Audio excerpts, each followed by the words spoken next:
So I'm thrilled to present her. Her name is Louise Bernice Halfe, also known as Sky Dancer.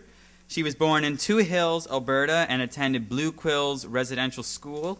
Now living in Saskatoon, her unique gifts as a poet and mediator between the two cultures blend the personal, historical, and mythic. Please welcome Louise Bernice Halfe.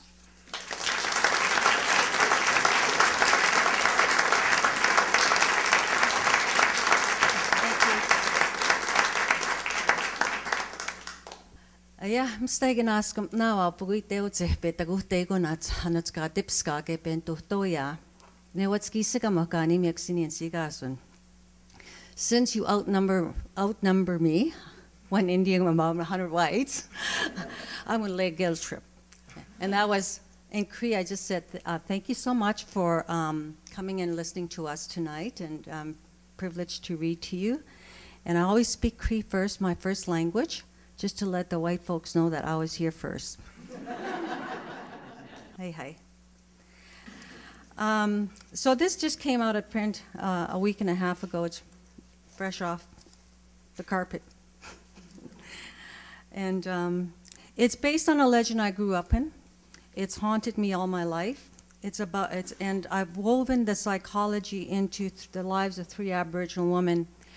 And it's a creation myth where the man discovers his wife is having an affair with the snakes, and he chops the snake's heads off and gives her the soup.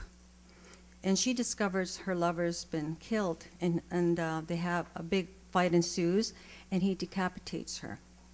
And but they go into the heavens. Their bodies ascend into the heavens, and they're still out there chasing the northern lights. But her head continues to live, and it rolls and rolls. And my premise is that this head part that continues to live is a dreaming part of the artist. It's a dreaming part of us. But the 2 little boys are prevented from ever catching up with mother, and the story continues.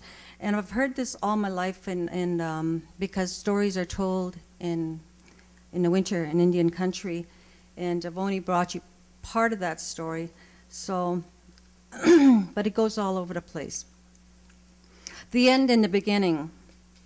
I've made a trip across the largest lake I've ever seen to where the long noses live. There on a hill, boulders sat in a talking circle. I walked around and gave tobacco. They squeezed their stone-ground hands on my chest as I choked to a decision I had made. My beloved held me. Though I never spoke of it, somewhere in his secret lair he knew. I've sat with Rib Woman since Atayugan became Big Thunder, and her big heavens awoke in us. Many of us have. Some of us never understand.